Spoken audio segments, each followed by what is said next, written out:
I'm just going to dive right in here. What do you make of the current situation at Celtic?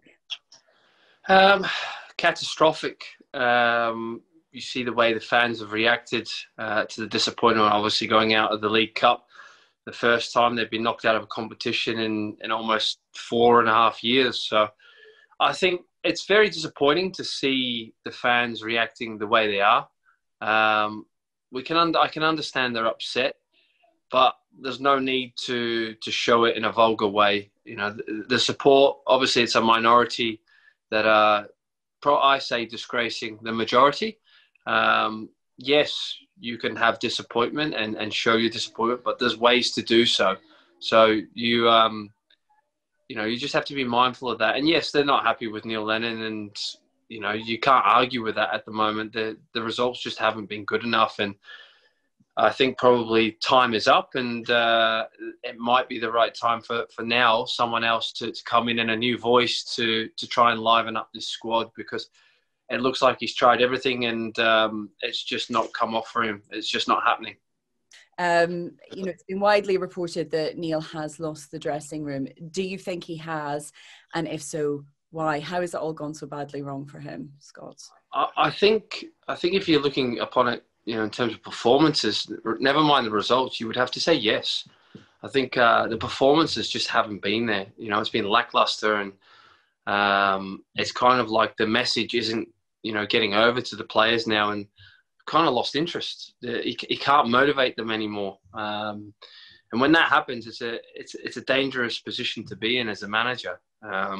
If the players aren't really playing for you, then you're lost. You're only as good as your players, as they say. And I think Neil's tried everything. He's tried to, slap them, across the wrist. He's tried to play the nice guy. He's tried to motivate them within the media also. But it's just not worked. It's just not worked. And I guess I'll go back to when the disappointment of the the Champions League qualifier. And from that moment, he started to point fingers at players that didn't want to be there. And I had said at the time, I thought, well, that might be true. And I think it was true. But I think stuff like that needs to be kept in-house rather than actually, throwing it out there for everyone's ears. I think you have to deal with that in-house.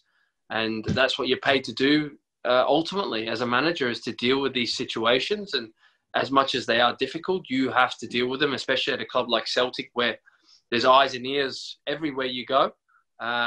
You have to be cautious in the timing of what you say. And I think Neil thought at the time it was the right thing to try and get a reaction out of his players. But certainly it looks like with the players that he has in that changing room, that wasn't the reaction he was looking for from what he said that night. And from there, it's just been drippy-drabby ever since. And, it's a real shame. I'm really sad for Neil as well, because, for me, he was a guy that started all this off, the 9 in a row, and it had a nice ring to it that Neil could finish the job off. The guy to start it and the guy to finish it. And, I was hoping that was going to be the case, but it's very difficult now to see past that he might not be able to do that. And obviously, as we've seen, there's other people now linked with the job, and certain people you're probably going to ask the question to, Kirsteen, that have been linked with it now. So it'd be interesting to see if that happens. But look, do I want Neil to do well? Yes, of course I do. Do I want him to stay in a job? I would like him to, but the reality and the realism is that I don't think after, the records that he's now setting, isn't the right way going about it. He's set other records that have been amazing throughout his career, and I just don't want it to see his name tarnished and go down the drain for all the good work that he's done for this moment now. It might be a time where he might just have to call it a day himself. I mean, football does have a very short memory. The club are still backing him. Is there any way that he can salvage the season and his job, Scott? You never say never. I certainly wouldn't.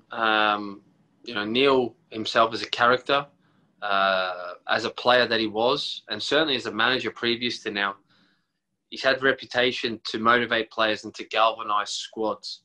But the club have never lost 4 home games on the trot since the 1950s. So tells a story. But I really feel for Neil as well in terms of he's had the backing probably from the board, the recruitment you're questioning now because of the performances, but also not having crowds in.